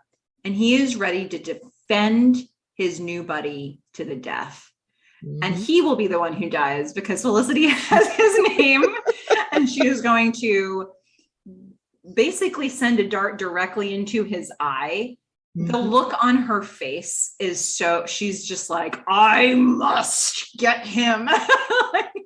And you can't see Melissa's face right now, but she is doing what Felicity did, which is... She bared her teeth. Yeah. And shot him in the face. It's an expression we've never seen from Kerry Russell in this show. And she's just determined. It's an angry determination. She must make Richard stop talking. And she's going to do that by disrupting him with a rubber dart to the eye. And he's like, ow, that was my eye. And then he just kind of cowers away into a corner. But it reminded me, there's another character that we see defending Felicity in a similar way. Elena is just not having it. She doesn't want Felicity to let Noel off the mat. She is going to be supportive of, the levels to which Elena is just like, nope, you're awesome. Noel's the jerk. She she is the friend you need, right? And I think the two of those characters, Elena and Richard in this scenario, defending their friends, really made me appreciate friends who do that, where it's like, you're going to have honest moments with them and you're going to tell them, what's up, but you're also going to be really supportive to them. And, if somebody's trying to hurt them, you want to make sure they stop. And Elena does that so many times in this episode, between the conversations she has with Felicity and getting the last Jello back from Megan. Give her back the Jello, she says. All of this stuff that they're doing for their friends here, it made me feel very warm towards those two characters, because they just want to be good friends to Noel and Felicity. And if you're not Noel and Felicity in this situation, you better watch out. I get where you're coming from. It is going to be no surprise that I disagree. Yeah. Yeah. Let's hear from it, Cynic. What do you think? Well, so when Richard comes up and is like, I know what you did to Noel, your dirty deed. To me, not only is that annoying, that is, way overstepping. Mm-hmm. I mean, he is not really friends with Noel. Mm-hmm. I mean, I'll say yet. I don't know if that's ever, but they're not really friends. And he's coming up and he's calling out and shaming a woman for sleeping with someone when she was broken up. To me, that's just, I get where it's coming from, but it did not land well with me. And Elena, I do love that she stands up for Felicity, but what I noticed is she's not always helping, and it's because she doesn't know what's really going on. And I find it odd that Felicity doesn't tell her. She tells Julie, but she doesn't tell Elena. And Elena's sitting there going, I mean, he's the one who should feel bad. He was with someone, not you. So she's kind of piling it on. But I do love the Jello moment, because Felicity is like, she's just had it with the world. And all she wants is her Jello. Yeah. And this is the wrong time for Megan to come up and just not care. And Felicity she calls her a selfish, offensive freak show, which, I'm not loving that. But she is upset, and Megan doesn't really seem to care and does shoot back. She's like, I thought getting someone loosened you up, but you're worse than ever. I mean, that's gotta not sit well either. So I've written all these things down about Felicity and Megan, and I've written one word next to Elena for that scene, and that word is hero. See? Yep. So in that moment, when she comes up and shoots, or she shows her the card and is like, she's the real assassin. Like, just shows up out of nowhere. She's like, this is your name, isn't it? And what I don't understand exactly is she still shoots her, and then Megan still gives the Jello back. Yeah. But you know what? I don't care. Elena is my hero. Yeah. In this scene. See, we got there. And this brings us back to the lead we buried to begin with. So we buried it twice, really. We're bringing it back now. Yeah. Because Megan actually had Elena's name the entire time. Problem was, she had no idea who Elena Tyler was. So Elena keeps being in the room with Megan, knowing full well that Megan has her name and is the assassin that's supposed to get her, and feels relatively comfortable to start walking around the dorm and just going after people, because Megan still has no clue. It happens when, they're first in the room together and she finds out Megan has her, and she just kind of sidles out the door. And then, later when Daryl and Lewis or Megan are in their stalemate, they're all like, I'm just going for my car. Like, who has me? Do any of you have me? And then Elena just saunters in Yeah. gets Daryl, walks out knowing Megan still has no idea who she is. So And she's interesting because it's like she doesn't care, but in that moment, she kind of cared. I'm also going to say, everyone go back and look at it. Everyone is wearing purple in that scene, except for wow. Elena. All three of the people, purple. Huh. I don't know what's up. It's just, it's lost all meaning. They're using it too much. Hmm. But I mean, here's the thing. They're all pointing their guns at each other. But if any of them had each other's names, they'd just shoot them, right? Like there's no real standoff here. Yeah, it makes no You don't sense. shoot someone. But it was cinematic. It was a good moment. It showed the paranoia that had gotten into, the students, which is what I guess they were looking for. A little more paranoia. Maybe, except Megan still has no idea. She hasn't actually tried to figure out who Elena is. Seems like that could have been really easy to fix. So I guess it hasn't worked for the security issues problem that they were trying to deal with. It is the most unconfident I've ever seen Megan. It's true. Yeah, it did feel a little out of character because on the one hand, she knows neither of them are named Elena. So why is she pointing her gun at them? Yeah, she's fine in that situation. Yeah. She's just like, do either of you have me? Because if you do, I don't have anything I can do about it. Yeah. And how is it that Felicity and Elena have been friends and Felicity's never dropped Elena's name in the room while Megan was there? So wouldn't Megan know that Felicity knows an Elena? I think she could have said her name hundreds of times and Megan would have no idea. That's probably true. Yeah, she couldn't care less. No. All right, fair enough. Well, there you have it. And Elena just keeps charging through the dorm. She's targeting Guy. Poor Guy. He's locked in his room, can't come out, can't go to the bathroom, can't go to class. Look, if he was really competitive, like he would have peed in a bottle. Yeah, I guess so, huh? Like who trusts somebody in a game of Assassins to be like, oh, here's a 5-minute break? I mean, come on. I get that it's unsportsmanlike, but also, please. Yeah. And then we get the classic line after Elena gives him a reprieve for 5 minutes, or she breaks it immediately. She shoots his back as he's walking away. And Guy says, Noel, she cheats, because Noel's coming into the hallway at that moment. Noel says, so does everybody. Yeah. Yeah, it was a pathetic, sad moment.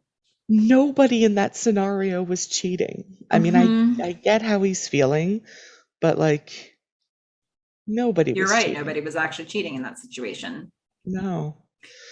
Well, it's how he feels. So it is. Yeah, so it is.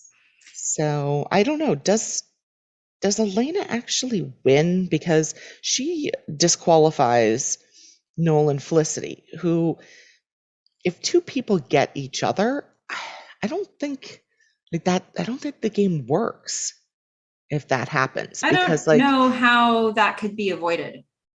I think that would be a fundamental problem.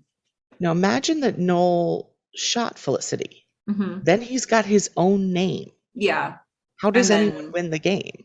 Yeah. So I'm seeing I've never played this game, so I'm seeing some problems with the rules because it could happen with more than one pairing of people. And then do you have a tie among all the people who get their own name in the end? No, it definitely is avoided some way. Like this was done for the show, like without either because they just wanted this scene and they thought we wouldn't notice it, which we didn't for the first 20 years, or because they don't know how, numbers work.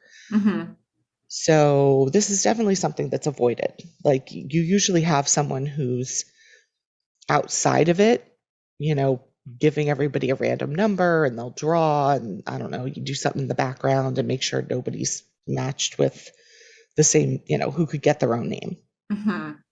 But since no one had to participate, then apparently, this has happened. Well, okay. There it is. But yeah, I think we've covered a lot of ground here. There wasn't what Sally said, what Sally meant segment to do for this one because we didn't actually get a tape from Sally, because they chose instead to close out on that, I guess the sort of closing argument between Felicity and Noel, and them just deciding that they kind of can't forgive each other. And we get the lovely shot of them from outside of the window, but we didn't get the tape from Sally. We got a tape from Felicity to Sally, but we didn't get one back. So no tape from Sally. Not much to see instead there. of that, I am just going to leave you all with my opinion that of the only person in the whole show who has successfully worn a hat, and that is Lynn, and it was fantastic. Wow. Okay. Well, okay. Yeah. Again, once again, something I never would have noticed, but I'm glad it's a great hat that you're sharing that with us. You're really missing out on a lot of stuff. That's not the way that I see the world, I guess. It's continually brought to my attention that I have missed all of the fashion every single time. It's okay. I'm working on it. There's a not just the fashion. I mean, how great Lynn's hair was. I mean, people had their hair on point in this episode. Okay. Felicity had great hair. I mean, Noel and Lynn in their scene, and Ben, and I mean, even Julie's little, bun things didn't look so bad. So, I mean, hair was on point. Okay. Well, how about that? Well, I'd like to take a moment since we have said our feedback. I thought I'd share some listener feedback.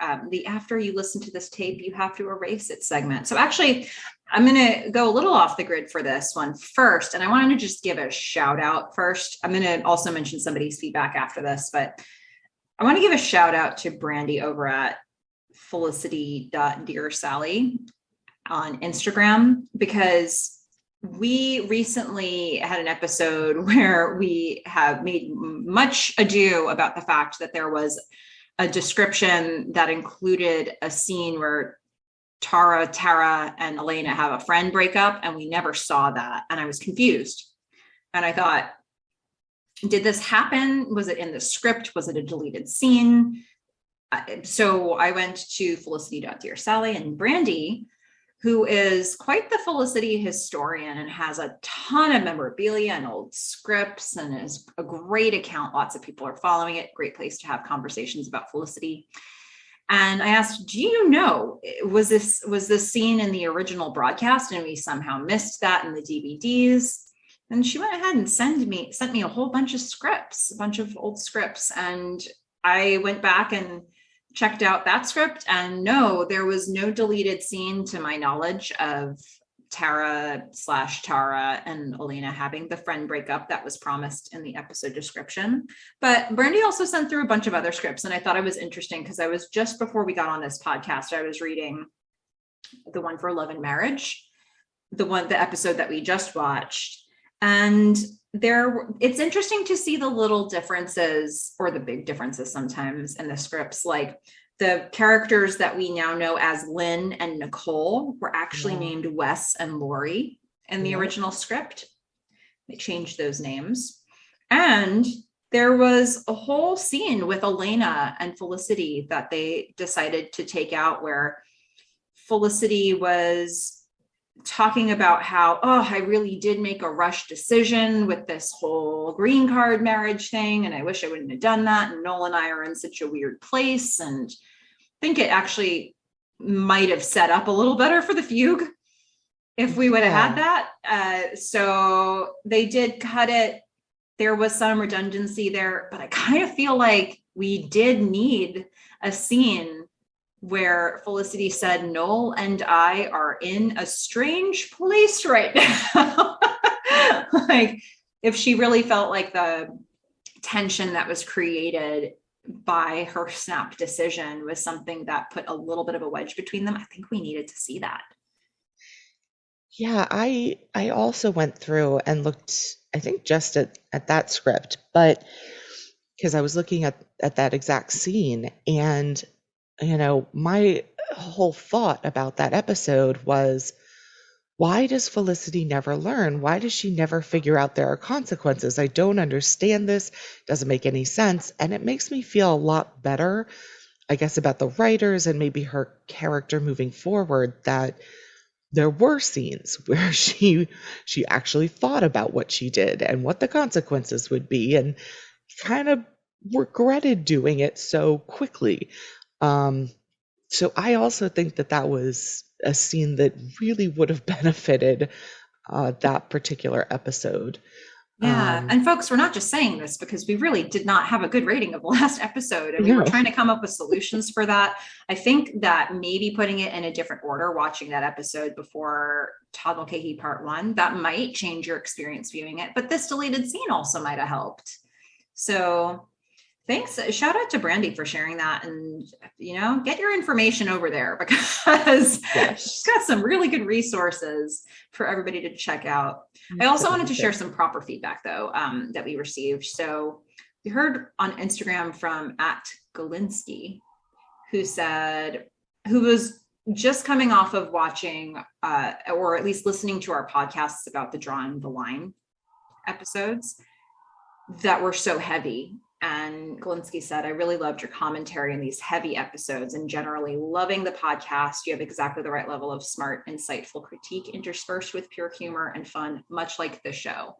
I was so happy to hear that, because I think that the show is very much equal parts serious and funny. And I feel like that's how Fish and I try to be too. So glad to have that feedback. Also, Galinsky was thankful that you introduced Sierra Mulder, De Mulder, the slam poet. Yes, she's such a great poet. And, I think that is kind of one of the best compliments, to say that we're kind of a little bit like the show, which we love. So, really appreciate hearing that. And for everyone who listens and provides any feedback, and people like Brandy who are keeping it out there, and the Restoration Project that's bringing back the music, because that was the other thing I didn't comment on this time, but I definitely wrote down a couple of times, like, what is going on with this music, especially around the mixtape. Yeah. I felt like some weird accordion. I don't know. Something was going on. Yeah. But it's really nice to be able to speak with people who are listening, and to hear from you guys. And so just thank you. Yeah, thank you, everybody. What a cool community of people this is. And so many people who've been watching this show by themselves for so long, and to be able to have conversations and learn more about the show. I mean, even talking through it with you, Fish, I'm constantly noticing things that I've never noticed before, or you have takes that are opposite of mine, or, you're looking at different things. And so it's making me see so much more in the show than I ever saw. And it's making it more fun. I agree. Shall we go in and rate the episode? I think so. Since I usually go first, why don't you go first? Because I can't wait to hear what you chose. Yeah, right after we stopped the episode, I was like, Fish, there are so many possible rating options. I wasn't sure how to choose. I thought, do I need a pro-con list?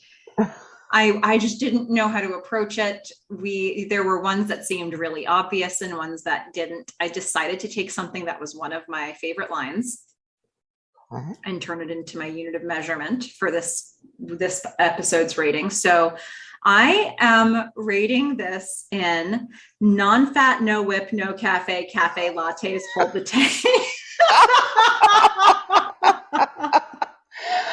Oh, yes. I had so many other things. Yes. And I was like, no. I'm reconfiguring everything I'm going to say as we talk about our general notes, and I'm going to make that my rating system. That's amazing. And the fact that you didn't have to go back and listen to it like 10 times to write that down. I looked at the script. I didn't want to spoil it for you. I wanted this very moment, the reveal, where we're so excited about Lynn's amazing line. Oh, I don't know how he did that, because do you know the number of times I have stood in line at Starbucks, like just trying to remember my order in my head so that I can actually say it without stumbling over myself? When you get up to the register, because there's 50 million people in Starbucks. It was a lot. It was a lot of times. And then I was then I finally realized this is too much to pay for coffee. But yeah, I had a whole thing. I'm sure I can't do it now, but it was something along the lines of uh, a, a skinny vanilla latte, like extra hot with an extra cup. So, I mean, it was like a whole thing. Like I had it down and I would just like rehearse it in my head. Man.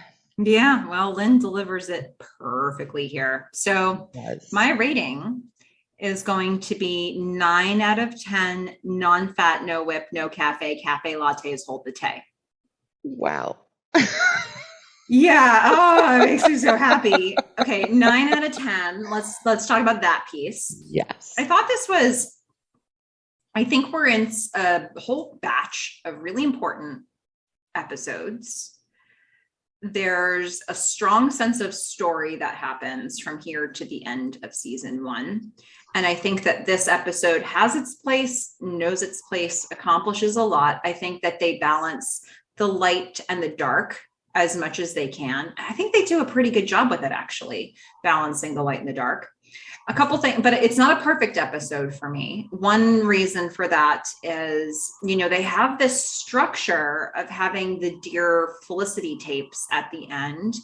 And while they have this structure, they probably should be doing the structure, right? Like it just, I think they will eventually abandon the structure altogether. And I will then be able to look a little bit more clear-headedly at the fact that they're not doing it all the time. Right now, they're still supposedly doing it. So I can understand not having it at the end of the first part of a 2-parter. But this was an episode, they've been doing this more recently where they've just been saying, we would prefer not to have to end the episode with Janeane Garofalo's voice doing a voiceover. So I'm kind of aware that they're not really sticking with their story structure. The other thing, though, and I think this weighed more heavily on me, is that scene with Noel being aggressive with Felicity just feels so weird to me in this episode. It put an energy in a part of the episode that disrupts my conversation. It disrupts how I think about it.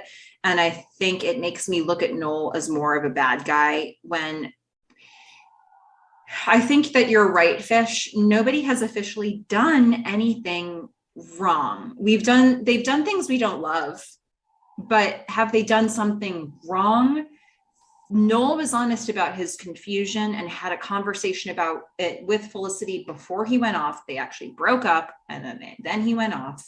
They were broken up. Felicity did this thing with Eli. Like, yeah, they did stuff we maybe don't love. They maybe don't love it. But I can have compassion for both of them in this situation until you get to that scene.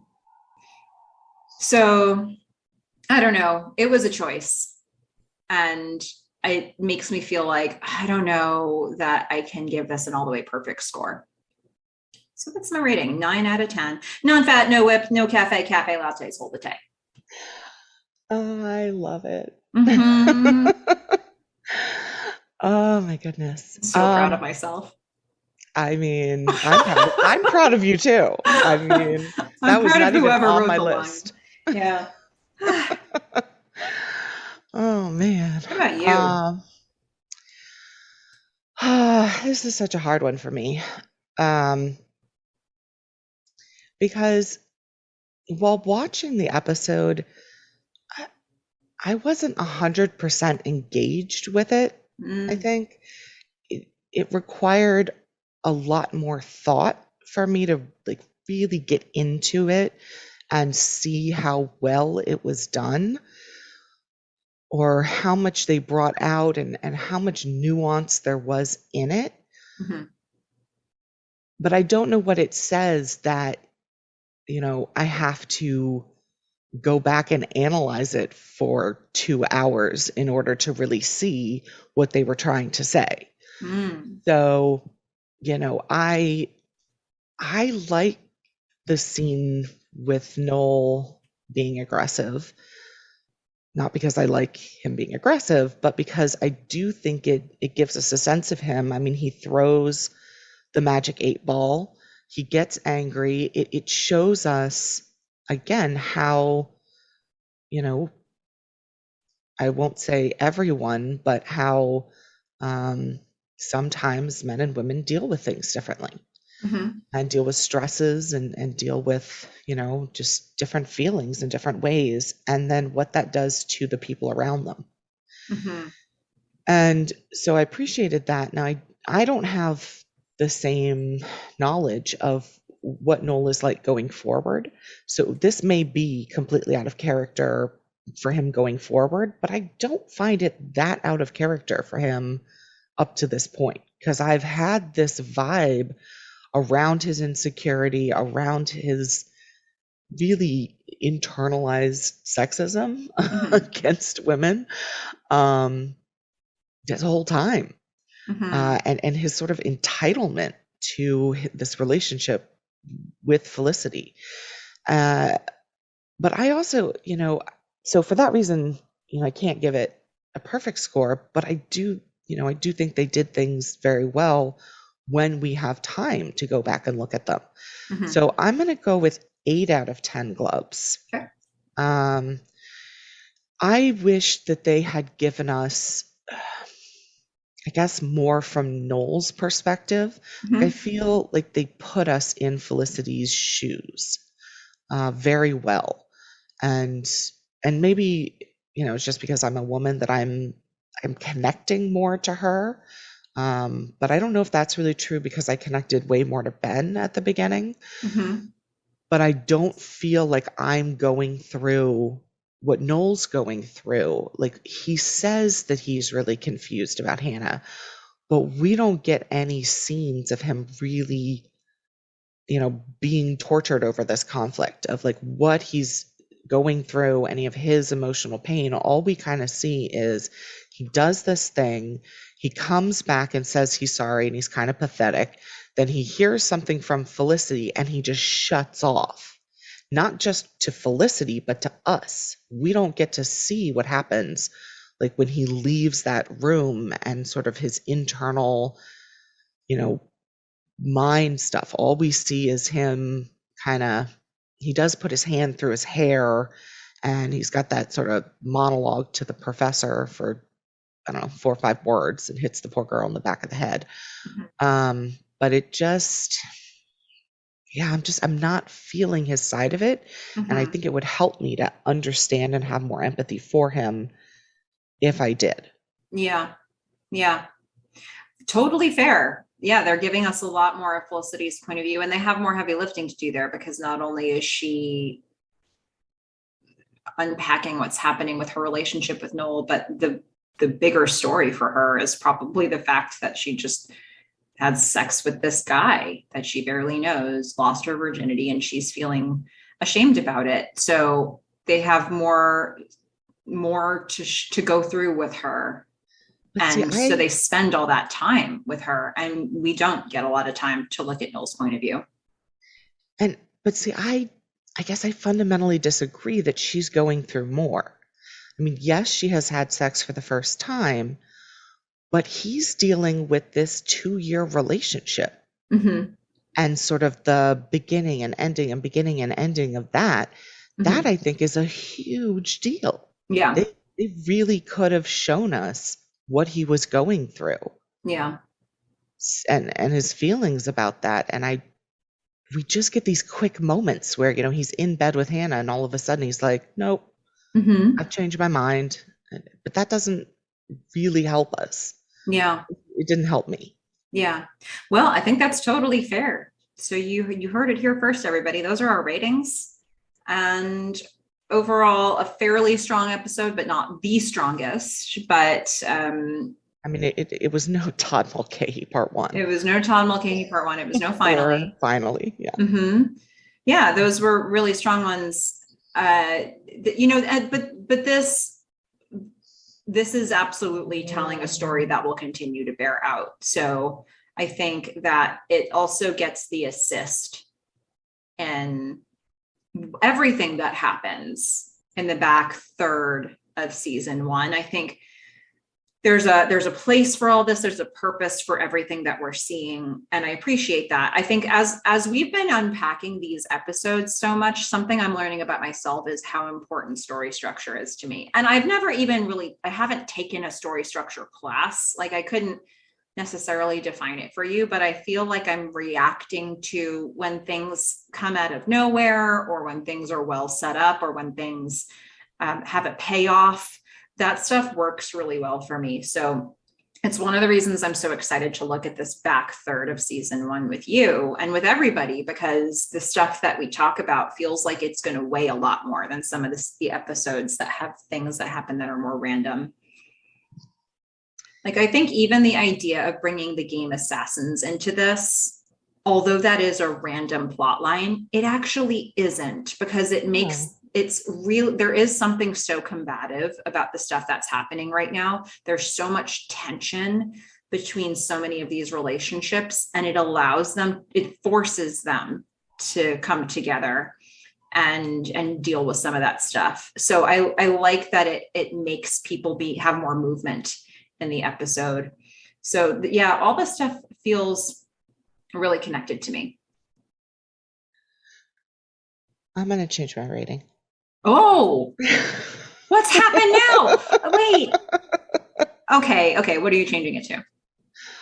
I'm going to change it to an 8.5. I'm going to give it a 0.5 bonus for Sean's butt. I'm just making notes. I'll add. Do you want this to be an 8 out of 10 with a 0.5 bonus for Sean's butt, or just an 8.5 out of 10? No, the first one. Okay. Yeah. Okay. I want the 0.5 explained. Yeah, that's fine. Okay. Somehow, listeners, when we get to the end of season 1, I'm going to try to do averages. And we've made this really hard. Really, really hard. But We're saying a 0.5 bonus for Sean's butt. I just can't wait for you to get to that episode seasons from now. Where you probably gonna give more of a bonus. We'll see. I mean, it feels like you're right. This show, it does give me what I want. Like a lot of the time. Yeah. I say things and then poof, they just hand them to me. Just happens that way. Oh, I think all of us that know the show really well are just howling with laughter and very excited.